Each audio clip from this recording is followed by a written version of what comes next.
উফ, মা চলে এলাম, ফ্রেশ হচ্ছি, খেতে দাও।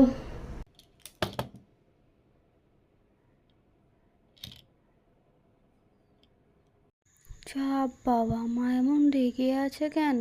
কলেজ বাঙ্ক করলাম, মা জানতে পারলো নাকি? কিন্তু আমি তো এখনো কোথাও ছবি আপলোডই করলাম, ওরা জানলো কি করে? রাস্তায় আবার কেউ দেখে এসে মাকে বললো নাকি?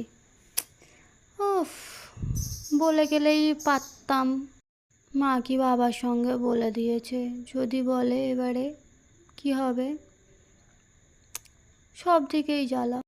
একটা কাজ করি, মায়ের বলার আগে আমি গিয়েই বলে আসি, আগে থেকে স্যারেঞ্জার দিই। কিন্তু 1 মিনিট।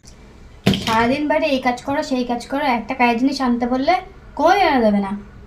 চাকর পেয়েছে আমার কাছ থেকে, রান্না খাওয়া বন্ধ, আমি কিছু করে দেবো না, এক করে সবাই খাবি। বাবার উপর